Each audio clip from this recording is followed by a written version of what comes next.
Welcome back to channel learning it's ബിനാസക് Khalid. Channel school മാപ്പിലേക്ക് എല്ലാ കൂട്ടുകാർക്കും സ്വാഗതം. നമ്മൾ കഴിഞ്ഞ ക്ലാസ്സിൽ ഇന്ത്യ ആൻഡ് എക്കണോമിക് പ്ലാനിംഗ് ആണ് നോക്കിക്കൊണ്ടിരുന്നത്. അപ്പൊ അതിന്റെ ബാക്കി പോർഷൻസ് ഇന്ന് നമുക്ക് എന്തൊക്കെയാണ് ആ ഒരു പോർഷന് പരീക്ഷ പോയിന്റ് ഓഫ് വ്യൂവിൽ വരാൻ സാധ്യതയുള്ളത് അതാണ് നമ്മൾ ഇന്നത്തെ ക്ലാസ് ഡിസ്കസ് ചെയ്യാൻ പോകുന്നത്. അപ്പൊ കഴിഞ്ഞ ക്ലാസ്സിൽ നമ്മൾ പഠിച്ച കാര്യങ്ങളൊക്കെ ക്ലിയർ ആയി വിശ്വസിക്കുന്നു. അപ്പൊ ഇനിയുള്ള ക്ലാസ്സിലുള്ള പോയിന്റ്സും നന്നായി മനസ്സിലാക്കുക. മക്കളെ നമുക്ക് ക്ലാസ്സിലേക്ക് കടക്കാം. അപ്പൊ നമ്മുടെ കഴിഞ്ഞ ക്ലാസ്സിൽ എന്താണ് പഠിച്ചു മതിയാക്കി വെച്ചു? നമ്മൾ 5 ഇയർ പ്ലാൻസിനെ കുറിച്ച് പഠിച്ചു അല്ലെ. ഓരോ 5 ഇയർ പ്ലാന്റെ ഒബ്ജക്റ്റീവ്സിനെ കുറിച്ച് മനസ്സിലാക്കി. എന്നിട്ട് നമ്മൾ അതിൽ പഠിക്കാൻ പോകുന്ന നെക്സ്റ്റ് നമ്മൾക്ക് പഠിക്കാനുള്ള ടോപ്പിക് എന്ന് പറയുന്നത് ഡീസെൻട്രലൈസ്ഡ് പ്ലാനിങ്. ഡീസെൻട്രലൈസ്ഡ് പ്ലാനിങ് എന്ന് പറയുന്ന ആ ഭാഗത്തിൽ നിന്ന് ക്വസ്റ്റ്യൻസ് ആൻഡ് എക്സാമിനേഷൻസിന് ചോദിച്ചിട്ടുണ്ട്. അപ്പൊ നിങ്ങൾ ഈ പോർഷൻസ് നല്ല ക്ലിയർ ആയിട്ട് മനസ്സിലാക്കണം. അപ്പൊ ക്ലാസ്സിൽ പറയുന്ന കാര്യങ്ങളെല്ലാം ശ്രദ്ധിച്ചിരിക്കും. അപ്പൊ ആദ്യം നമ്മൾ മനസ്സിലാക്കാനുള്ള ഒരു പോയിന്റ് എന്ന് പറയുന്നത് എന്താണ് ഡീസെൻട്രലൈസ്ഡ് പ്ലാനിങ് അല്ലെങ്കിൽ വികേന്ദ്രീകൃത ആസൂത്രണം. വികേന്ദ്രീകൃത ആസൂത്രണം അല്ലെങ്കിൽ ഡീസെൻട്രലൈസ്ഡ് പ്ലാനിങ് എന്താണെന്ന് മനസ്സിലാക്കുക. അതായത് പ്ലാനിങ് എന്ന് പറയുന്നത് സെൻട്രൽ ലെവലിൽ മാത്രം, അതായത് സെൻട്രൽ ഗവൺമെന്റ് ലെവൽ ഒരു മെയിൻ ഒബ്ജക്റ്റീവ് ആയിട്ടാണ് അല്ലെങ്കിൽ സെൻട്രൽ ഗവൺമെന്റ് ഒരു പ്രോജക്റ്റ് ആയിട്ടാണ് പ്ലാനിങ് നിലവിൽ വന്നത്. പിന്നീട് ഇത് എന്ത് ചെയ്തു? ഇത് ലോക്കൽ സെൽഫ് ഗവൺമെന്റ്, അതായത് അതിന് സ്റ്റേറ്റിന് ഡിസ്ട്രിക്ട് ലെവല് അങ്ങനെ ലോക്കൽ സെൽഫ് ഗവൺമെന്റിലേക്കും അത് ആ ഒരു സെൻട്രൽ പ്ലാനിംഗ് എന്ന് പറയുന്നത് പ്രോജക്റ്റുകൾ നിർമ്മിക്കാനുള്ള ഒരു ഡിസിഷൻ എടുക്കാനുള്ള അധികാരമില്ല ലോക്കൽ ഗവൺമെന്റ് ബോഡീസിന് വരെ ഡിസ്ട്രിബ്യൂട്ട് ചെയ്യുന്ന രീതിയിൽ ആയിത്തീർന്നു. അപ്പൊ അവിടെയാണ് പ്ലാനിംഗ് സെൻട്രലൈസ് ചെയ്ത് സെൻട്രലൈസ് ചെയ്ത പ്ലാനിങ്ങിന് എന്ത് ചെയ്തു? അതായത് കേന്ദ്രത്തിൽ മാത്രം ഒതുങ്ങുന്ന പ്രോജക്ട് അല്ലെങ്കിൽ പ്ലാനിങ്സിനെയൊക്കെ എന്ത് ചെയ്തു? താഴെ കിടക്കുന്ന state, district, local self government bodies അങ്ങനെ ആ ഒരു രീതിയിലേക്ക് ഡിസ്ട്രിബ്യൂട്ട് ചെയ്തു. അപ്പൊ അവർക്കും അതിനുള്ള അതോറിറ്റി, അതിനുള്ള അധികാരം ലഭിക്കുന്നുണ്ട്. അതാണ് വികേന്ദ്രീകൃത ആസൂത്രണം എന്ന് മനസ്സിലാക്കുന്നത്. അപ്പൊ പ്ലാനിംഗ് എന്ന് പറയുന്നത് നമ്മൾ പഠിച്ചതാണ്. എന്താണ് decentralised planning? Embrace changes in the implementation of planning in India. ഇന്ത്യയിലെ പ്ലാനിംഗ് നമ്മൾ പഠിച്ചാണ്. ഇന്ത്യയിലെ പ്ലാനിംഗിൽ ചേഞ്ചസ് വന്നത് ഡീസെൻട്രലൈസ്ഡ് പ്ലാനിങ്ങിനോടുകൂടെ. അപ്പൊ ഡീസെൻട്രലൈസ്ഡ് പ്ലാനിംഗ് വന്നപ്പോൾ വികേന്ദ്രീകൃത ആസൂത്രണം നിലവിൽ വന്നതോടുകൂടി ഇന്ത്യയിലെ പ്ലാനിങ്ങിന് ചില മാറ്റങ്ങൾ സംഭവിച്ചു. അതാണ് നമ്മൾ ഇനി മനസ്സിലാക്കാൻ പോകുന്നത്. എന്താണ് വികേന്ദ്രീകൃത ആസൂത്രണം? അപ്പൊ ആസൂത്രണം, അതായത് ആസൂത്രണ നിർവ്വാഹത്തിൽ കാലാനുസൃത മാറ്റങ്ങൾ ഉണ്ടായി. ഇതേ തുടർന്ന് വികേന്ദ്രീകൃത ആസൂത്രണം ഈ മാറ്റത്തിന് തുടക്കം കുറിച്ചു. ആസൂത്രണത്തിന് നിർവഹിക്കുന്നതിലെ കാലം അനുസരിച്ച് മാറ്റങ്ങൾ ഉണ്ടായതിന്റെ ഫലമായിട്ടാണ് വികേന്ദ്രീകൃത ആസൂത്രണം നിലവിൽ വന്നത്. അപ്പൊ വികേന്ദ്രീയ ആസൂത്രണത്തെ നമുക്ക് ഇവിടെ പഠിക്കാനായിട്ട് ടെക്സ്റ്റ് ബുക്കിൽ പറഞ്ഞിരിക്കുന്ന കാര്യങ്ങൾ എന്തൊക്കെ കുറിച്ചാണ്? 73 and 74 അമെന്റ്മെന്റ് ആണ്, കോൺസ്റ്റിറ്റ്യൂഷൻ അമെന്റ്മെന്റ് ആണ്. 73rd and 74th constitution amendment കുറിച്ചാണ് നമുക്ക് വികേന്ദ്രീയ ആസൂത്രണത്തിന്റെ ടോപ്പിക് നമ്മൾ പഠിക്കാവുന്നതാണ്. 73rd and 74th amendment. Amendment എന്ന് പറഞ്ഞാൽ എന്താണ്? കോൺസ്റ്റിറ്റ്യൂഷൻ എന്താണെന്ന് മനസ്സിലായി അല്ലെ? കോൺസ്റ്റിറ്റ്യൂഷൻ എന്ന ഭരണഘടന. അപ്പൊ ഇന്ത്യക്ക് ഒരു ഭരണഘടന ഉണ്ട്. അപ്പൊ ആ ഭരണഘടനയിൽ എഴുതി ചേർക്കപ്പെട്ട പല കാര്യങ്ങൾക്കും എന്താണ് പാർലമെന്റിന് അല്ലെങ്കിൽ പല ഡിസിഷൻസ് എടുത്തത് കൊണ്ട് ആക്ട് പാസ്സാക്കിയൊക്കെ മാറ്റങ്ങൾ വരുത്താമെന്ന് നമ്മൾ പഠിച്ചിട്ടുള്ളതാണ്. അപ്പൊ അമെന്റ്മെന്റ് എന്ന് പറയുന്നത് കോൺസ്റ്റിറ്റ്യൂഷനിൽ ചേഞ്ച് വരുത്തുക എന്നാണ് അർത്ഥം. അപ്പൊ അങ്ങനെ ഭേദഗതി ചെയ്യുന്നു. അപ്പൊ അത് 2 ഭേദഗതിയാണ് നമ്മൾ ഇവിടെ വികേന്ദ്രീകൃത ആസൂത്രണം അല്ലെങ്കിൽ ഡീസെൻട്രലൈസ്ഡ് പ്ലാനിംഗിന്റെ കീഴിൽ പഠിക്കാനുള്ളത്. ഒന്ന് 73rd അമെന്റ്മെന്റും 74th അമെന്റ്മെന്റ്. അപ്പൊ 73rd and 74th constitution amendment. അടുത്തത് പഞ്ചായത്ത് രാജ്, പിന്നെ 3-tier പഞ്ചായത്ത് സിസ്റ്റം, അടുത്ത ഗ്രാമസഭ. ഇതെല്ലാം എന്തുമായിട്ട് റിലേറ്റ് ചെയ്താണ്? ലോക്കൽ സെൽഫ് ഗവൺമെന്റ് ബോഡീസുമായിട്ട് റിലേറ്റ് ചെയ്തിട്ടുള്ളത്. അപ്പൊ എന്താണ് local self government bodies relate ചെയ്ത അമെന്റ്മെന്റ്സ് ഏതൊക്കെയാണ്? 73rd, 74th constitution amendment, panchayat Raj, 3-tier panchayat, grama sabha. These are all related to local self-government bodies അല്ലെങ്കിൽ ഗവൺമെന്റ് ഇൻസ്റ്റിറ്റ്യൂഷൻസ്. അപ്പൊ എന്താണ് 73ഉം 74ഉം ഭരണഘടനാ ഭേദഗതിയും പഞ്ചായത്ത് രാജും ത്രിതല പഞ്ചായത്തും ഗ്രാമസഭ ഇവയെല്ലാം തദ്ദേശ സ്വയംഭരണ സ്ഥാപനങ്ങളുമായി ബന്ധപ്പെട്ടിരിക്കുന്നു. അപ്പൊ നമ്മൾ പറഞ്ഞു ഡീസെൻട്രലൈസ്ഡ് പ്ലാനിംഗ് എന്താണെന്ന് മനസ്സിലായി. അടുത്ത് നമ്മൾ മനസ്സിലാക്കാൻ പോകുന്നത് തദ്ദേശ സ്വയംഭരണ സ്ഥാപനങ്ങളും അല്ലെങ്കിൽ ലോക്കൽ സെൽഫ് ഗവൺമെന്റ് ഇൻസ്റ്റിറ്റ്യൂഷൻസുമായി ബന്ധപ്പെട്ടത് എന്തൊക്കെയാണ്, ഏതൊക്കെ കാര്യങ്ങളാണ് ഇവിടെ പഠിക്കാനുള്ളത്? ഒന്ന് 73rd and 74th constitution amendment അല്ലെങ്കിൽ 73ആം 74th ഭരണഘടനാ ഭേദഗതി, പിന്നെ പഞ്ചായത്ത് രാജിനെ കുറിച്ച് പഠിക്കണം, പിന്നെ ത്രിതല പഞ്ചായത്ത് അല്ലെങ്കിൽ 3-tier സിസ്റ്റം, അടുത്തത് പഠിച്ചു ഗ്രാമസഭ. ഈ 4 കാര്യങ്ങളെ കുറിച്ച് നമ്മൾ ഇവിടെ ഇതെല്ലാം എന്തിനു റിലേറ്റഡ് ആണ്? ലോക്കൽ സെൽഫ് ഗവൺമെന്റ് ഇൻസ്റ്റിറ്റ്യൂഷൻസ് അല്ലെങ്കിൽ തദ്ദേശ സ്വയംഭരണ സ്ഥാപനങ്ങളുമായി ബന്ധപ്പെട്ടതാണെന്ന് മനസ്സിലാക്കാം. അപ്പൊ അതിനെ കുറിച്ച് നമ്മൾ ആദ്യം മനസ്സിലാക്കാൻ പോകുന്നത്, അതായത് 73rd and 74th constitution amendment എന്ന് പറയുന്നത് these amendments were passed by Indian Parliament in 1992 and led to the establishment of Panchayat Raj and Nagaripalika institutions in India. അപ്പം ഈ 73rd and 74th അമെന്റ്മെന്റിന്റെ ഭാഗമായിട്ട് എന്തുണ്ടായി? അത് പാസ്സാക്കിയത് പാർലമെന്റ് ആണ്. It was passed by parliament and that was in 1992. 1992ലാണ് 73rd and 74th constitution amendment പാസ്സാക്കിയത്. 1992ലാണ്. It was passed by Parliament and it led to the establishment of Panchayat Raj and Nagarpalika institutions in India. ഇന്ത്യയിലെ പഞ്ചായത്ത് രാജ് അതുപോലെ നഗരപാലിക ഇൻസ്റ്റിറ്റ്യൂഷൻസും establish ചെയ്ത് ഏത് ആക്ടിന്റെ ഭാഗമായിട്ടാണ് ചോദിച്ചാൽ parliament 1992 പാസ്സാക്കിയ ആക്ടിന്റെ ഭാഗമായിട്ടാണ്. ആ കോൺസ്റ്റിറ്റ്യൂഷൻ അമെന്റ്മെന്റ് ഏതൊക്കെയാണെന്ന് വെച്ചാൽ 73rd and 74th constitution amendment ആണ് ഓർത്തിരിക്കുക. So the 73rd and 74th constitution amendments were passed by Parliament in 1992 and it led to the establishment of Panchayat Raj and Nagarpalika institutions in India. First point നമ്മൾ മനസ്സിലാക്കേണ്ടതാണ്. ഇനി നമ്മൾ മനസ്സിലാക്കേണ്ട second point എന്ന് പറയുന്നത് a new three-tier system of Grama Panchayat, Block Panchayat and District Panchayat started functioning in India. അപ്പൊ ഇതിന്റെ ഭാഗമായിട്ട് ഒരു ത്രീ-ടയർ സിസ്റ്റം ഓഫ് ഗ്രാമ പഞ്ചായത്ത്, ത്രീ-ടയർ സിസ്റ്റം ഡെവലപ്പ് ചെയ്ത് ഏതാണ് ഗ്രാമ panchayat, block panchayat and district panchayat, അങ്ങനെ 3 ടയറുള്ള പഞ്ചായത്ത് സ്റ്റാർട്ട് ഫംഗ്ഷനിങ് ഇന്ത്യ. ഇന്ത്യയില് 1992 പാർലമെന്റ് ഒരു നിയമം പാസ്സാക്കിയതിന്റെ ഭാഗമായിട്ട് 93 നിലവിൽ വന്ന ഏതാണ് ഭരണഘടനാ ഭേദഗതിയാണ് 73 74 ഭരണഘടനാ ഭേദഗതി. ഈ നിയമങ്ങൾ പ്രകാരം പഞ്ചായത്ത് രാജ്, നഗരപാലിക സംവിധാനം എന്നിവ ഇന്ത്യയിൽ നിലവിൽ വന്നു. അപ്പൊ 73 74 ഭരണഘടനാ ഭേദഗതി പാസ്സാക്കിയത് 1992ലാണ് പാർലമെന്റ് പാസ്സാക്കിയത്. ഇനി അത് നിലവിൽ വന്നത് 1993ലാണ്. അതിന്റെ ഭാഗമായിട്ട് പഞ്ചായത്ത് രാജ്, നഗരപാലിക സ്ഥാപനങ്ങൾ നിലവിൽ വന്നു. ഇനി പഞ്ചായത്തുകൾ ഗ്രാമപഞ്ചായത്ത്, ബ്ലോക്ക് പഞ്ചായത്ത്, ജില്ലാ പഞ്ചായത്ത് എന്നിങ്ങനെ 3 തലങ്ങളായിട്ട് മാറി. ഒരു ത്രീ-ടയർ സിസ്റ്റം. എന്താണ് ത്രീ-ടയർ സിസ്റ്റം ഓഫ് ഗ്രാമപഞ്ചായത്ത്? പഞ്ചായത്ത്, ബ്ലോക്ക് പഞ്ചായത്ത്, ഗ്രാമപഞ്ചായത്ത്, ബ്ലോക്ക് പഞ്ചായത്ത്, ജില്ലാ പഞ്ചായത്ത് ഇങ്ങനെ 3 തലങ്ങളായിട്ട് മാറി. അപ്പൊ ഇവിടെ നമ്മൾ 9th 5-year പ്ലാനിങ് 9ാം പഞ്ചവത്സര പദ്ധതിയിൽ നമ്മൾ പറഞ്ഞ ഒബ്ജക്റ്റീവ് ഒന്നാണ് എന്ത്? വികേന്ദ്രീകൃത ആസൂത്രണം അല്ലെ. വികേന്ദ്രീകൃത ആസൂത്രണം, റൂറൽ ഡെവലപ്മെന്റ് അല്ലെങ്കിൽ എന്താണ് നഗര വികസനം, അതുപോലെ വികേന്ദ്രീകൃത ആസൂത്രണം നമ്മൾ 9ാമത്തെ പഞ്ചവത്സരം 9th 5-year പ്ലാനിൽ പഠിച്ചതാണ്. Rural development, decentralised planning. അപ്പൊ ഇവിടെ അതിന് തുടക്കം കുറിച്ചത് ഏത് പ്ലാൻ ആണെന്ന് ചോദിച്ചാൽ 9th 5-year പ്ലാൻ എന്ന് ഓർച്ചു. 9ാം പഞ്ചവത്സര പദ്ധതി കാലത്താണ്. ഇനി മനസ്സിലാക്കേണ്ടത് അതിന്റെ ഭാഗമായിട്ട് the system of centralized planning which prevailed till then gave way to decentralized planning. അപ്പൊ അതുവരെ നിലനിന്ന സെൻട്രലൈസ്ഡ് പ്ലാനിംഗ് എന്ന് പറയുന്ന സിസ്റ്റം ആ ഒരു ഡീസെൻട്രലൈസ്ഡ് പ്ലാനിംഗ് നിലവിൽ വന്നതോടുകൂടി അതിനെ വഴിമാറിക്കൊടുക്കുകയാണ്, ഡീസെൻട്രലൈസ്ഡ് പ്ലാനിംഗിന് വഴിമാറിക്കൊടുക്കുകയാണ് ചെയ്തത്. This system enabled three-tier panchayats to make use the authority and economic resources for local development. അതായത് ഈ പറയുന്ന ഡീസെൻട്രലൈസ്ഡ് പ്ലാനിംഗ് എന്ന സിസ്റ്റം നിലവിൽ വന്നപ്പോൾ ഒരു ത്രീ-ടയർ പഞ്ചായത്ത് അവിടെ നിലവിൽ വന്നു. ആ ത്രീ-ടയർ പഞ്ചായത്ത് സിസ്റ്റത്തിന് അതോറിറ്റി കിട്ടി, അധികാരം കിട്ടി. എന്തിനാണ്? ഇത് make use of authority and economic resource for local development. Economic resource സാമ്പത്തികപരമായിട്ട് കിട്ടുന്ന എന്താണ് സഹായവും അതുപോലെ തന്നെ അധികാരവും ആർക്ക് ലഭിക്കുകയുണ്ടായി? ഈ പറയുന്ന പഞ്ചായത്ത് ത്രീ-ടയർ പഞ്ചായത്ത് സിസ്റ്റത്തിന് ലഭിക്കുകയുണ്ടായി. അപ്പൊ ഡീസെൻട്രലൈസ്ഡ് പ്ലാനിംഗ് വന്നതോടുകൂടി സെൻട്രലൈസ്ഡ് ആയിട്ടുള്ള ആ അതോറിറ്റിയും അതുപോലെ എക്കണോമിക് റിസോഴ്സസുകളും ആർക്ക് ഉപയോഗപ്പെടുത്താനായിട്ട് സാധിച്ചു? ഈ ത്രീ-ടയർ പഞ്ചായത്ത് സിസ്റ്റത്തിന് ഉപയോഗപ്പെടുത്താനായിട്ട് സാധിച്ചു. അതാണ് ഡീസെൻട്രലൈസ്ഡ് പ്ലാനിംഗ് കൊണ്ട് അവിടെ ഉണ്ടായത്. ഇനി നമ്മൾ അതാണ് നമ്മൾ മനസ്സിലാക്കുന്നത്. ദേശീയ തലത്തിൽ പദ്ധതികൾ ആസൂത്രണം ചെയ്ത് നടപ്പിലാക്കുന്നത് കേന്ദ്രീകൃത ആസൂത്രണ രീതി. അപ്പൊ ദേശീയ തലത്തിൽ പദ്ധതികൾ ആസൂത്രണം ചെയ്ത് നടപ്പിലാക്കുന്ന എന്ത് ആസൂത്രണ രീതിയാണ്? കേന്ദ്രീകൃത ആസൂത്രണ രീതിയാണ്. അത് പിന്നീട് വികേന്ദ്രീയ ആസൂത്രണം നിലവിൽ വന്നതോടുകൂടി അതിന്റെ അധികാരം, അത് വികേന്ദ്രീയ ആസൂത്രണം നിലവിൽ വന്നപ്പോൾ അധികാരവും സാമ്പത്തിക വിഭവങ്ങളുടെ പ്രാദേശിക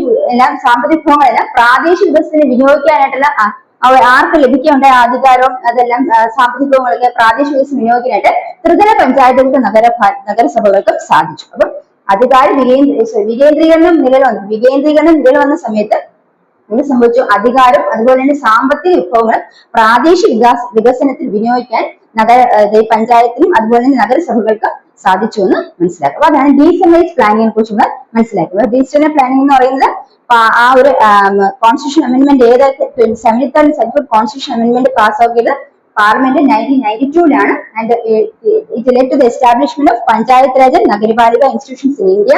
and as a result of this a new three tier system of panchayat, that is Grama Panchayat, Block Panchayat and District Panchayat started functioning in India. And this was the beginning of decentralized planning in India, and that took place during the 9th 5-year plan.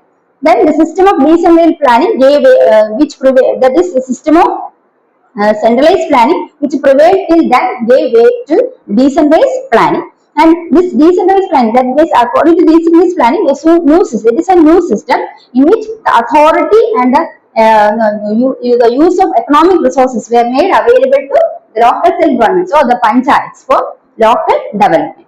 That is what name fact in what we just explained in decentralized planning. അപ്പൊ അതിനനുസരിച്ച് നമ്മൾ പഞ്ചായത്തിന്റെ working ആണ് ഇനി മനസ്സിലാക്കാൻ പോകുന്നത്. അപ്പൊ ദേശീയ തലത്തിൽ പദ്ധതികൾ ആസൂത്രണം ചെയ്ത് നടപ്പിലാക്കുന്നത് കേന്ദ്രീയ ആസൂത്രണ രീതിയായിരുന്നു. അത് ഈ വികേന്ദ്രീയ ആസൂത്രണം നിലവിൽ വന്നതോടുകൂടി അധികാരവും അതുപോലെ തന്നെ സാമ്പത്തിക വിഭവങ്ങൾ പ്രാദേശിക വികസനത്തിൽ ഉപയോഗിക്കാനായിട്ട് പഞ്ചായത്തുകൾക്ക് അതുപോലെ നഗരസഭകൾക്കും സാധിച്ചു എന്ന് മനസ്സിലാക്കും. അടുത്ത നെക്സ്റ്റ് നമ്മൾ മനസ്സിലാക്കാൻ പോകുന്നത് എങ്ങനെയാണ് ഈ ഗ്രാമപഞ്ചായത്ത് ഏത് രീതിയിലാണ് വർക്ക് ചെയ്യുന്നത്, എങ്ങനെയാണ് ഡീസെൻട്രലൈസ്ഡ് പ്ലാനിംഗിൽ അതിന്റെ പ്രധാനപ്പെട്ട role, what is a significant role how they plays a major role in decentralized planning. Decentralized planning എന്ത് ഭാഗമാണ് അവരുടെ എന്ത് ഫംഗ്ഷൻ ആണ് അവർ ചെയ്യുന്നത്. അപ്പം വർക്കിംഗ് ഓഫ് ഗ്രാമപഞ്ചായത്ത് എന്നുള്ളത് അടുത്ത നമ്മൾ പഠിക്കേണ്ടതായിട്ടുള്ള വർക്കിംഗ് ഓഫ് ഗ്രാമപഞ്ചായത്ത്.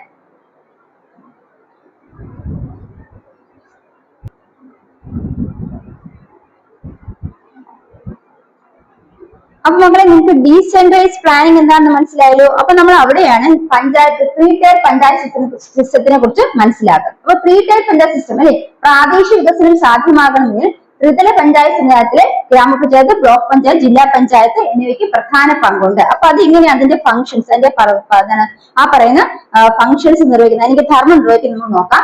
ആദ്യമായിട്ട് ഗ്രാമപഞ്ചായത്ത്. ഗ്രാമപഞ്ചായത്ത് എന്താണ് ചെയ്തത്? Local development needs R discussed at ഗ്രാമപഞ്ചായത്ത് ഓർ ദി വില്ലേജ് ലെവൽ. അതായത് ലോക്കൽ ഡെവലപ്മെന്റ്സിന് ആവശ്യമായിട്ടുള്ള, ലോക്കലായിട്ടുള്ള തദ്ദേശ വികസനത്തിന് ആവശ്യമായിട്ടുള്ള ആവശ്യങ്ങൾ എവിടെ ഡിസ്കസ് ചെയ്യപ്പെടുന്നു?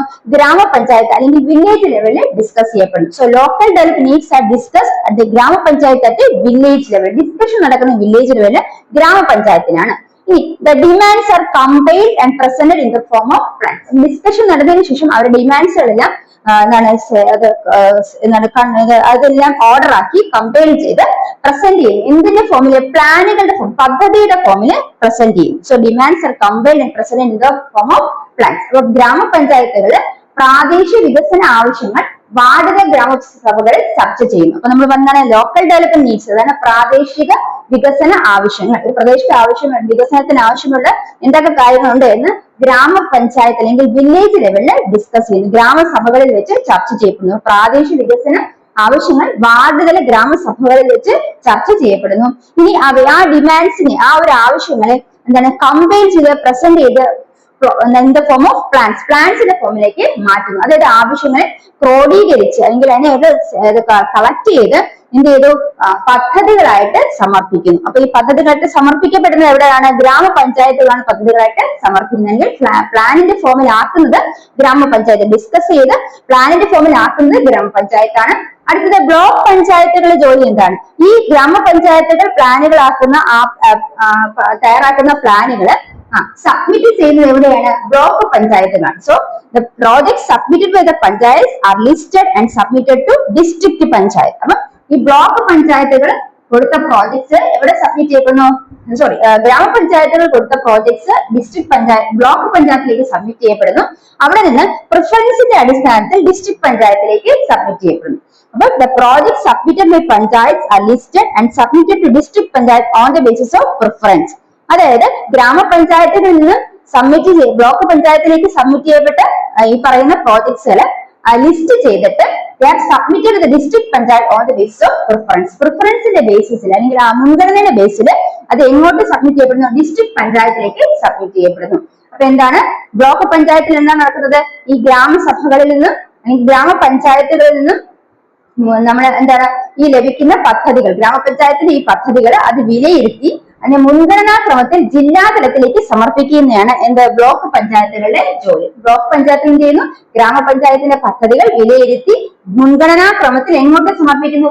ജില്ലാ പഞ്ചായത്തിലേക്ക് സമർപ്പിക്കുന്നു. ഇനി ജില്ലാ പഞ്ചായത്ത് അല്ലെങ്കിൽ ഡിസ്ട്രിക്ട് പഞ്ചായത്ത് എന്താണ് സംഭവിക്കുന്നത്? The project submitted by the block panchayat is examined by the district level planning committee to give approval. അതായത് ഈ ബ്ലോക്ക് പഞ്ചായത്തുകൾ സബ്മിറ്റ് ചെയ്യുന്ന പ്രോജക്ട്സ് ആര് എക്സാമിൻ ചെയ്യുന്നു? District level planning committee examine ചെയ്യുന്നു. ഒരു ഡിസ്ട്രിക്ട് ലെവൽ പ്ലാനിംഗ് കമ്മിറ്റി അതിന് എക്സാമിൻ ചെയ്യുന്നു.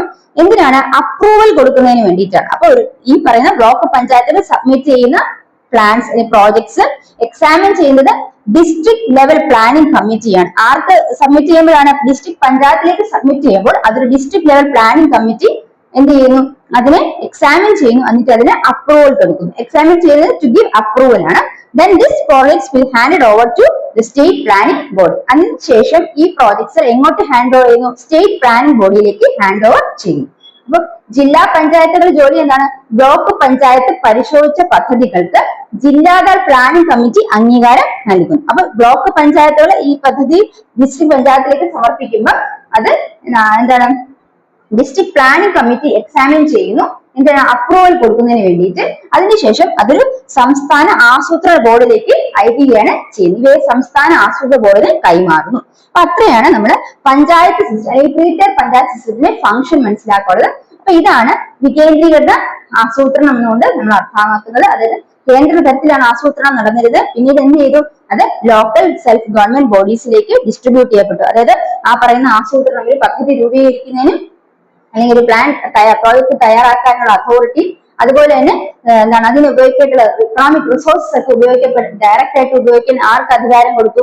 ലോക്കൽ സെൽഫ് ഗവൺമെന്റ് ബോഡീസിൽ, അല്ലെങ്കിൽ ഈ പറയുന്ന താഴെയുള്ള ഗ്രാമപഞ്ചായത്തിന്, ബ്ലോക്ക് പഞ്ചായത്തിന്, ഡിസ്ട്രിക്ട് അല്ലെങ്കിൽ സ്റ്റേറ്റ് ആ ലെവലിലേക്ക് കൊടുക്കുകയാണ് ചെയ്തത്. അപ്പൊ ഇവിടെ നമ്മൾ ഫസ്റ്റ് ഗ്രാമപഞ്ചായത്തിന്റെ റോള് പറയുകയാണെങ്കിൽ the local development needs are discussed at the Grama Panchayat or the village level and their demands are compiled and presented in the form of plans. Later അപ്പം അതിനുശേഷം അതായത് ഗ്രാമപഞ്ചായത്തുകളില് എന്താണ് പ്രാദേശിക വികസന ആവശ്യങ്ങൾ വാർഡിലെ ഗ്രാമസഭകളിൽ വെച്ച് ചർച്ച ചെയ്യപ്പെടുന്നു. എന്നിട്ട് ഈ ആവശ്യങ്ങൾ ക്രോഡീകരിച്ച് പദ്ധതികളായിട്ട് സമർപ്പിക്കുന്നു. അപ്പൊ അതിനുശേഷമാണ് അത് എങ്ങോട്ട് കൊടുക്കുന്നത്? ബ്ലോക്ക് പഞ്ചായത്തിലേക്ക് നൽകുന്നത്. അപ്പൊ ബ്ലോക്ക് പഞ്ചായത്തുകൾ എന്താണ് ചെയ്യുന്നത്? പ്രോജക്ട് സബ്മിറ്റഡ് ബൈ ദ ഗ്രാമപഞ്ചായത്തിലാണ് ബ്ലോക്ക് പഞ്ചായത്തിലേക്ക് ഈ പറഞ്ഞ പ്രോജക്റ്റുകൾ സബ്മിറ്റ് ചെയ്യുന്നത്. അത് എങ്ങോട്ട് സബ്മിറ്റ് ചെയ്യപ്പെടുന്നു? ഡിസ്ട്രിക്ട് പഞ്ചായത്തിലേക്ക് സബ്മിറ്റ് ചെയ്യപ്പെടുന്നു. പ്രിഫറൻസിന്റെ അടിസ്ഥാനത്തിൽ അല്ലെങ്കിൽ മുൻഗണനാ ക്രമത്തിലാണ് ജില്ലാ തലത്തിലേക്ക് ഗ്രാമപഞ്ചായത്തുകൾ സമർപ്പിക്കുന്ന പദ്ധതികൾ സമർപ്പിക്കുന്നത്. ഇനി അടുത്തത് എന്താണ്? ഡിസ്ട്രിക്ട് പഞ്ചായത്തിലേക്ക് എത്തുകയാണ്. അപ്പൊ ഡിസ്ട്രിക്ട് പഞ്ചായത്തിൽ എത്തുമ്പോൾ ബ്ലോക്ക് പഞ്ചായത്തുകൾ പരിശോധിച്ച ഈ പറയുന്ന പദ്ധതികൾക്ക് ജില്ലാ പ്ലാനിംഗ് കമ്മിറ്റി അപ്രൂവൽ അല്ലെങ്കിൽ എന്താണ് അംഗീകാരം നൽകുന്നു. അതിനെ തുടർന്ന് ഒരു സ്റ്റേറ്റ് പ്ലാനിംഗ് സംസ്ഥാന ആസൂത്രണ ബോർഡിലേക്ക് അത് കൈമാറുകയാണ് ചെയ്യുന്നത്. അപ്പൊ ജില്ലാ പഞ്ചായത്ത് ഡിസ്ട്രിക്ട് പഞ്ചായത്തിൽ എന്ത് ചെയ്യുന്നു? These projects are examined the district level planning committee to give approval and later it is passed to the state planning body. It is handed over to the state planning body. അപ്പൊ ഇത്രയും കാര്യമാണ് നമ്മൾ എന്തിനെ കുറിച്ച് മനസ്സിലാക്കുന്നത്?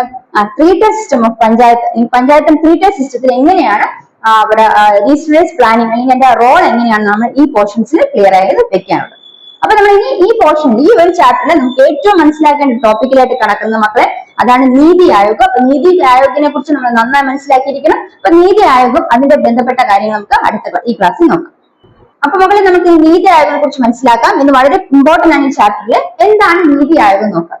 അപ്പൊ എന്താണ്? Central government had called off the working of planning commission and replaced it with national institution for transforming India Niti Aayog. അപ്പൊ ഒരു സമയമായപ്പോൾ സെൻട്രൽ ഗവൺമെന്റ് പ്ലാനിംഗ് കമ്മീഷൻ എന്ന് തിരിച്ചു വിളിച്ചു. അല്ലെങ്കിൽ പ്ലാനിംഗ് കമ്മീഷന്റെ ഫംഗ്ഷൻ നിർത്തിവെച്ചിട്ട് അതിനെ റീപ്ലേസ് ചെയ്തുകൊണ്ട് എന്ത് ആരംഭിച്ചു? നീതി ആയോഗ് ആരംഭിച്ചു. എന്താണ് നീതി ആയോഗ് എന്ന് പറഞ്ഞാൽ? അതിന്റെ ഫുൾ ഫോം എന്ന് പറയുന്നത് national institution for transforming India ആണ്. നീതി ആയോഗിന്റെ full form national institution for transforming India.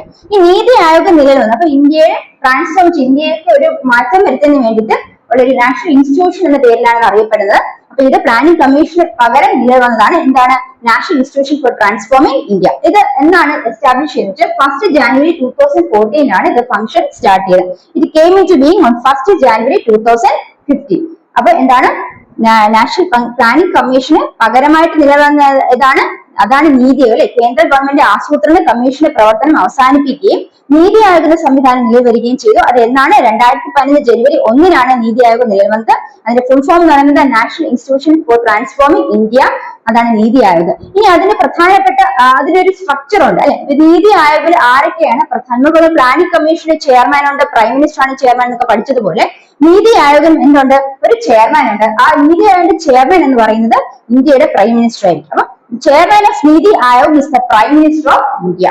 Then the governing council. ഇനി അതിനൊരു governing council ഉണ്ട്. അപ്പൊ chairman എന്ന് പറയുന്നത് prime minister ആയിരിക്കും. The chairman of Nidhi Aayog is prime minister and it has a governing council. A governing council എന്ന് പറയുന്ന ആ governing council ആരൊക്കെയാണ് members എന്ന് വെച്ചാൽ all state chief ministers. എല്ലാ സ്റ്റേറ്റിലെയും chief ministers, പിന്നെ എല്ലാ യൂണിയൻ ടെറിട്ടറീസിലെയും lieutenant governors, അതുപോലെ തന്നെ എന്താണ് വൈസ് ചെയർമാനെ ആര് നോമിനേറ്റ് ചെയ്യും? പ്രൈം മിനിസ്റ്റർ നോമിനേറ്റ് ചെയ്ത ഒരു വൈസ് ചെയർമാന് കാണും. അപ്പൊ എന്തൊക്കെയാണ് മനസ്സിലാക്കേണ്ടത്? ഗവേണിംഗ് കൗൺസിൽ, നീതി ആയോഗിന് ഒരു ചെയർമാൻ ഉണ്ട്, അത് പ്രൈം മിനിസ്റ്റർ ആയിരിക്കും. ഇനി ഒരു ഗവേണിംഗ് കൗൺസിൽ ഉണ്ട്. ഗവേണിംഗ് കൗൺസിലിൽ ആരൊക്കെയുണ്ട് മെമ്പേഴ്സ് ആയിട്ടുള്ളത്? All state chief ministers and lieutenant governors of union territories, എല്ലാ സ്റ്റേറ്റിലെയും ചീഫ് മിനിസ്റ്റേഴ്സ്, അതുപോലെ യൂണിയൻ ടെറിട്ടറീസിലെ എന്താണ് ലഫ്റ്റനന്റ് ഗവർണേഴ്സ്, പിന്നെ ഒരു vice chairman who was nominated by prime minister. Prime minister nominate ചെയ്യുന്ന ഒരു വൈസ് ചെയർമാനും കാണുന്നത്.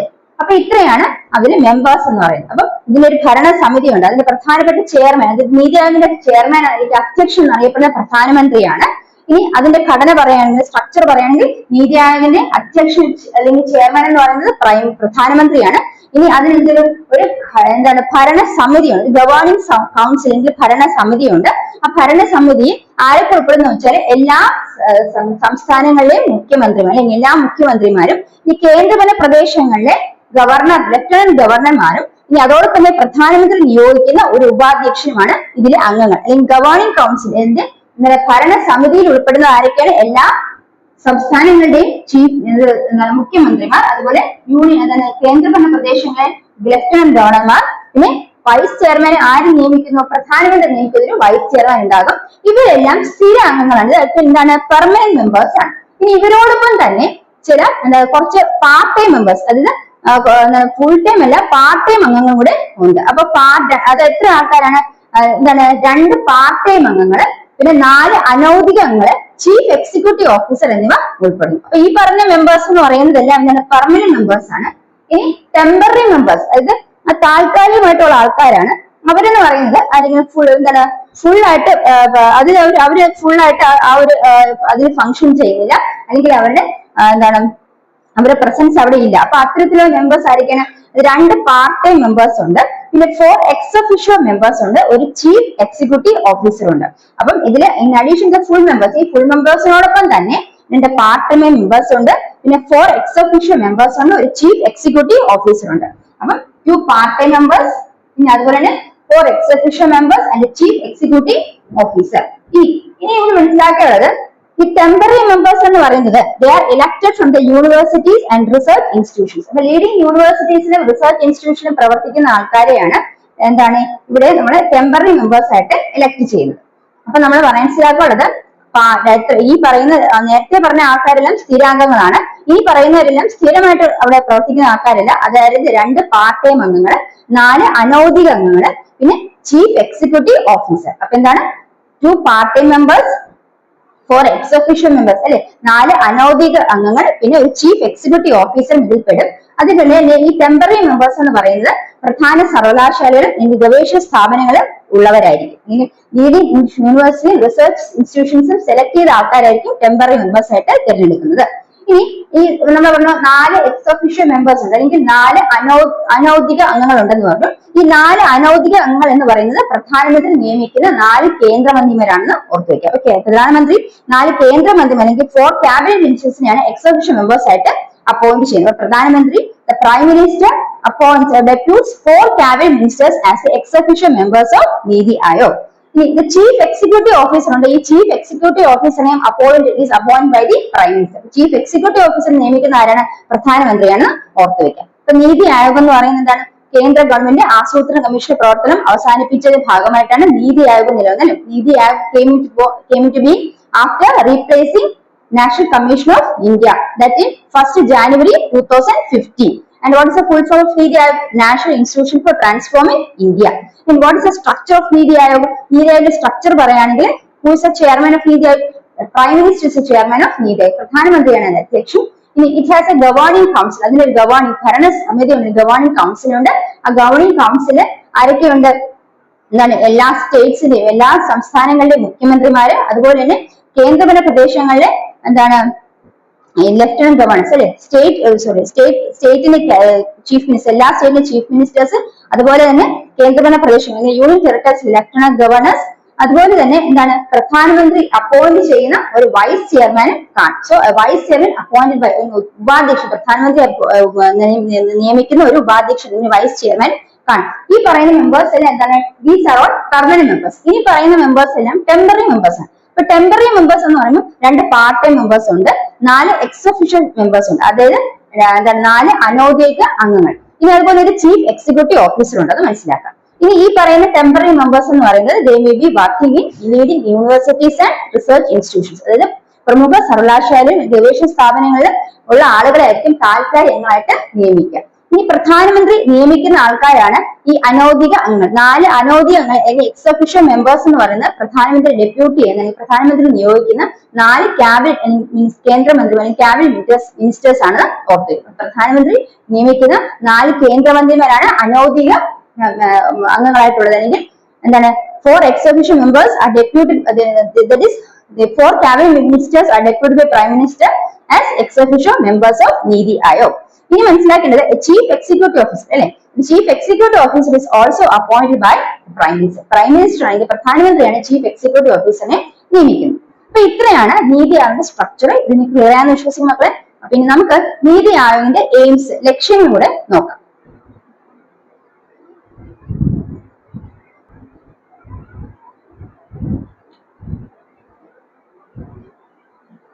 അപ്പൊ നമ്മള് നീതി ആയോഗിന്റെ ലക്ഷ്യങ്ങൾ എയിംസ് നോക്കുകയാണെങ്കിൽ to bring down government participation industry and service sectors. അതായത് ഇൻഡസ്ട്രിയിലും അതുപോലെ തന്നെ സർവീസ് സെക്ടേഴ്സിനും ഗവൺമെന്റിന്റെ പാർട്ടിസിപ്പേഷൻ കുറയ്ക്കുക. അതായത് എന്താണ് ഗവൺമെന്റ് പാർട്ടിസിപ്പേഷൻ കുറച്ചിട്ട് ജനങ്ങൾക്ക് അതിനുള്ള അവസരം കൊടുക്കുക. അല്ലെങ്കിൽ വ്യവസായ സേവന മേഖലകളിൽ സർക്കാർ പങ്കാളിത്തം കുറയ്ക്കുക എന്നുള്ളതാണ് ഒന്നാമത്തെ. അപ്പൊ നീതി ആയോഗ് എന്ന് പറയുന്നതാണ് to bring down the government participation industry and service sectors. അപ്പൊ ഗവൺമെന്റ് പാർട്ടിസിപ്പേഷൻ സർവീസ് അഥവാ ഇൻഡസ്ട്രി സെക്ടേഴ്സിനെ കുറച്ചു കൊണ്ടുവരിക.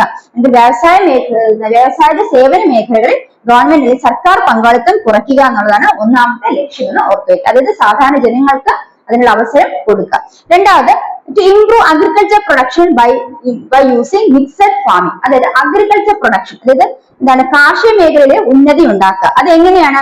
മിക്സഡ് ഫാമിങ്ങിലൂടെ, അതായത് മിശ്ര കാർഷിക ഉത്പാദനത്തിലൂടെ പുരോഗതിയിലെത്താനാണ് ഇവിടെ പറഞ്ഞത്. അപ്പൊ to improve agriculture production by means of mixed farming. അതായത് മിക്സഡ് ഫാമിംഗ് ഒരു കൃഷിയുടെ ഇടയിൽ കൂടെ മറ്റ് കാർഷിക വിളകൾ കൃഷി ചെയ്തുകൊണ്ട് അല്ലെങ്കിൽ കാർഷിക വിളകൾക്കിടയിൽ മറ്റു കാർഷിക വിളകൾ കൃഷി ചെയ്യുന്ന മിക്സഡ് ഫാമിംഗ് വഴി അഗ്രികൾച്ചർ പ്രൊഡക്ഷൻ ഇംപ്രൂവ് ചെയ്യും. Improve agriculture production by practising mixed farming. അല്ലെങ്കിൽ കാർഷിക മേഖലയെ മിശ്ര കാർഷിക ഉത്പാദനത്തിലൂടെ പുരോഗതിയിൽ എത്തിക്കുക. കാർഷിക മേഖലയെ മിശ്ര കാർഷിക ഉത്പാദനത്തിലൂടെ പുരോഗതി എത്തിക്കുക എന്നുള്ളതാണ് രണ്ടാമത്തെ ലക്ഷ്യമെന്ന് ഓർത്തുവെക്കുക. അടുത്ത മൂന്നാമത്തെ ലക്ഷ്യം എന്ന് പറയുന്നത് utilise services of dominant middle class for sustainable economic growth. അപ്പൊ സസ്റ്റൈനബിൾ ആയിട്ടുള്ള എക്കണോമിക് ഗ്രോത്തിന് എന്താണ് ഡോമിനന്റ് മിഡിൽ ക്ലാസ് പീപ്പിളിന്റെ സർവീസ് ഉപയോഗപ്പെടുത്തുക. അതായത് പ്രബല മധ്യവർഗത്തെ, അതായത് അവിടെ സർവീസ് സെക്ടേഴ്സിൽ ഇരിക്കുന്ന ആളുകളുടെ അല്ലെങ്കിൽ മിഡിൽ ക്ലാസ്സിൽ ഇരിക്കുന്ന, അതായത് അവന്ന് സൊസൈറ്റിക്ക് സർവീസ് ചെയ്യുന്നത് അവര് റിച്ചുമല്ല പുവറുമല്ല, അപ്പൊ ഒരു മധ്യ ഇതിലിരിക്കുന്ന ആളുകളുടെ സർവീസസ് അല്ലെങ്കിൽ അവരുടെ സേവനം ഉപയോഗപ്പെടുത്തി എന്താണ് സസ്റ്റൈനബിൾ എക്കണോമിക് ഗ്രോത്ത്, അതായത് സാമ്പത്തികമായിട്ടുള്ള ഒരു വളർച്ച നേടുക, സുസ്ഥിരമായ സാമ്പത്തിക വളർച്ച നേടിയെടുക്കുക. അതാണ് മറ്റൊരു ലക്ഷ്യം. To utilise the service of dominant middle class for sustainable economic growth. Sustainable സുസ്ഥിരമായ എന്താണ് സാമ്പത്തിക വളർച്ച നേടിയെടുക്കുന്നതിന് വേണ്ടിയിട്ട് പ്രബലമായ മധ്യവർഗത്തെ ഉപയോഗപ്പെടുത്തുക, അവരുടെ സേവനം ഉപയോഗപ്പെടുത്തുക. അതായത് സർവീസ് സെക്ടറിൽ, അതായത് സേവനം ചെയ്യുന്ന ആൾക്കാരുടെ എന്താണ് അവരുടെ സർവീസ് ഉപയോഗപ്പെടുത്തുക. അതായത് എന്താണ് എക്കണോമിക് വളർച്ച അല്ലെങ്കിൽ സാമ്പത്തിക വളർച്ച, സുസ്ഥിരമായ സാമ്പത്തിക വളർച്ച അല്ലെങ്കിൽ സസ്റ്റൈനബിൾ എക്കണോമിക് ഗ്രോത്തിന് വേണ്ടിയിട്ട് ഡോമിനന്റ് മിഡിൽ ക്ലാസ് മെമ്പേഴ്സ് അവരുടെ സർവീസ് യൂട്ടിലൈസ് ചെയ്യുക. അതാണ് മൂന്നാമത്തെ എന്താണ് എയിം എന്ന് പറയുന്നത്. അപ്പൊ ആദ്യത്തെ 3 എയിംസ് എന്തൊക്കെയാണ് നമ്മൾ മനസ്സിലാക്കിയത്? ഒന്ന് to bring down government participation industry and service sector. NITI ആയോഗിന്റെ ഫസ്റ്റ് എയിം എന്ന് പറയുന്നത് ഗവൺമെന്റ് സെക്ടർ അല്ലെങ്കിൽ സർവീസിലും ഇൻഡസ്ട്രിയൽ സെക്ടറിലും ഗവൺമെന്റ് പാർട്ടിസിപ്പേഷൻ ബ്രിങ് ഡൗൺ ചെയ്യുക, കുറച്ചു കൊണ്ടുവരിക. അതായത് വ്യാവസായിക സേവന മേഖലകളിൽ സർക്കാർ പങ്കാളിത്തം കുറച്ചുകൊണ്ടുവരിക അല്ലെങ്കിൽ കുറയ്ക്കുക. രണ്ടാമത് to improve agriculture production by practising mixed farming. അപ്പൊ കാർഷിക മേഖലയിലെ മിശ്ര കാർഷിക ഉത്പാദനത്തിലൂടെ പുരോഗതിയിലെത്തിക്കുക, കാർഷിക മേഖലയെ മിശ്ര കാർഷിക ഉത്പാദനത്തിലൂടെ പുരോഗതിയിലെത്തിക്കുക. മൂന്നാമത് utilise service of dominant middle class for sustainable economic growth. ഇപ്പൊ സസ്റ്റൈനബിൾ സുസ്ഥിര സാമ്പത്തിക വളർച്ചയ്ക്ക് പ്രബല മധ്യവർഗത്തിന്റെ സേവനം ഉപയോഗപ്പെടുത്തുക. ഇതാണ് 3 പ്രധാനപ്പെട്ട ലക്ഷ്യങ്ങൾ എന്ന് മനസ്സിലാക്കാം. അടുത്ത ഒരു 3 പ്രധാനപ്പെട്ട ലക്ഷ്യങ്ങൾ നമ്മൾ മനസ്സിലാക്കേണ്ടതായിട്ടുണ്ട്. അപ്പൊ അത് ഏതൊക്കെയാണെന്ന് നോക്കാം.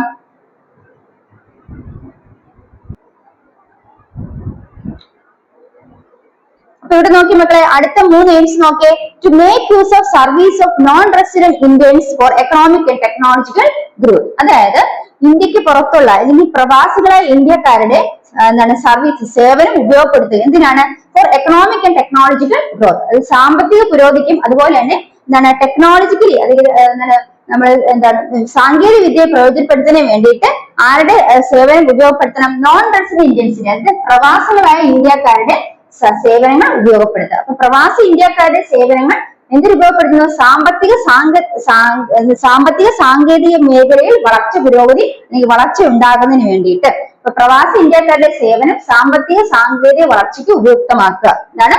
make use of service of non-resident Indians for economic and technological growth. അപ്പം എന്താണ്? പ്രവാസികളായ ഇന്ത്യക്കാരുടെ സേവനം ഉപയോഗപ്പെടുത്തുക. എന്തിനാണ്? സാമ്പത്തികവും അതായത് സാങ്കേതികമായി വളരുന്നതിന് വേണ്ടിയിട്ട്. Four economic and technology growth make use of the service of non resident Indians. അപ്പൊ നോൺ റെസിഡന്റ് ഇന്ത്യൻസിന്റെ സേവനം സർവീസ് ഉപയോഗപ്പെടുത്തുക. എന്തിനാണ്? ഫോർ എന്താണ്? For the economic and technological growth, അതായത് സാമ്പത്തികവും അതുപോലെ സാങ്കേതികപരമായിട്ട് വളരുന്നതിന് വേണ്ടിയിട്ട് നോൺ റെസിഡൻസ് അല്ലെങ്കിൽ പ്രവാസികളായ ഇന്ത്യക്കാരുടെ സർവീസ് ഉപയോഗപ്പെടുത്തുക അല്ലെങ്കിൽ സേവനം ഉപയോഗപ്പെടുത്തുക. അടുത്തത് to convert cities into secure living centres using modern technology. അല്ലെ, ഇപ്പൊ സിറ്റികളെ മോഡേൺ ടെക്നോളജിയുടെ സഹായത്തോടു കൂടി ലിവിംഗ് സെന്റേഴ്സ് ആയിട്ട് മാറ്റുക.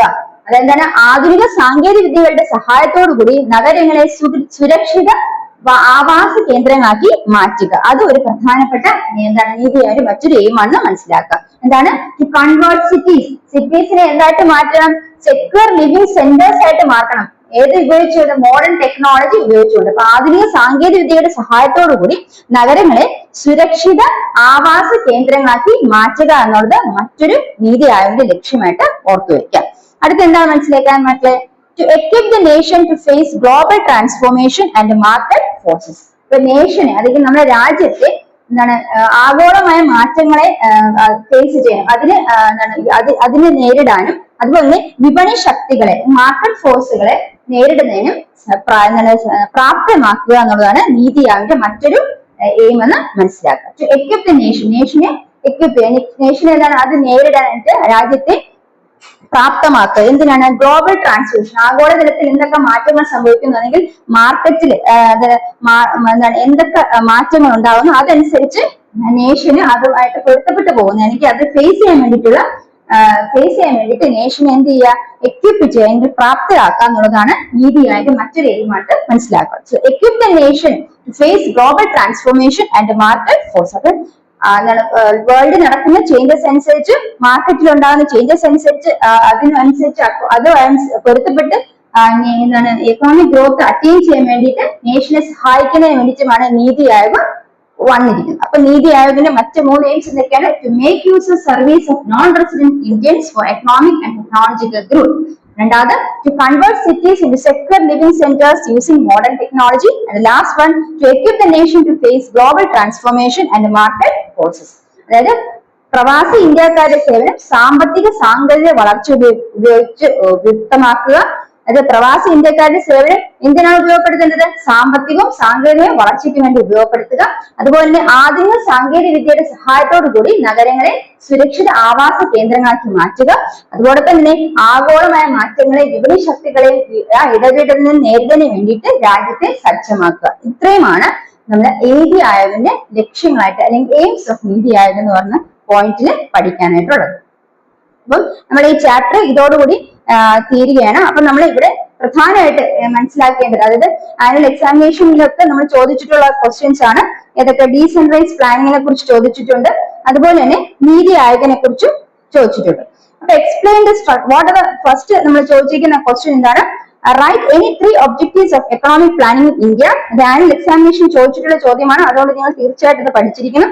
അതുപോലെ തന്നെ who is a chairman of Niti Aayog, നമ്മൾ പഠിച്ച കാര്യമാണ്. Prime minister is a chairman of Niti Aayog, അത് ചോദിച്ചിട്ടുണ്ട്.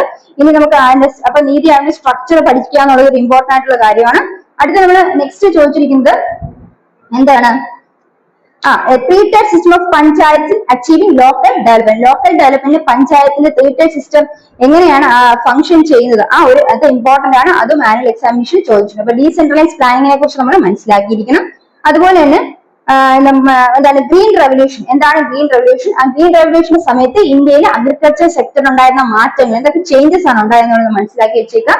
അതുപോലെ നെക്സ്റ്റ് മറ്റൊരു പ്രധാനപ്പെട്ട നമുക്ക് ലാസ്റ്റ് പഠിച്ചതാണ് എയിംസ് ഓഫ് നീതി ആയോഗ്. അതും ഒരു പ്രധാനപ്പെട്ട ക്വസ്റ്റ്യൻ തന്നെയാണ്, പരീക്ഷയ്ക്ക് ചോദിച്ചിട്ടുണ്ട്. അപ്പൊ ഈ ക്വസ്റ്റ്യൻസ് എല്ലാം ക്ലിയർ ആക്കി വെക്കുക. ഈ ചാപ്റ്റർ വളരെ ഇമ്പോർട്ടന്റ് ആണ്. അപ്പൊ ഇതിൽ നമ്മൾ ഇത്രയും ദിവസം പഠിച്ച കാര്യങ്ങളൊക്കെ നിങ്ങൾക്ക് ക്ലിയർ ആയെന്ന് വിശ്വസിക്കുന്നു. അപ്പൊ ഇത് നിങ്ങൾക്ക് മനസ്സിലായെങ്കിൽ തീർച്ചയായും ഈ ചാനൽ സബ്സ്ക്രൈബ് ചെയ്യുക. നിങ്ങൾക്ക് പരീക്ഷയ്ക്ക് ആവശ്യമായിട്ടുള്ള ക്ലാസ്സുകൾ എടുത്തു തരുന്നതാണ്. അടുത്ത ക്ലാസ്സിനെ കാണാൻ. Children's bye from me. Thank you.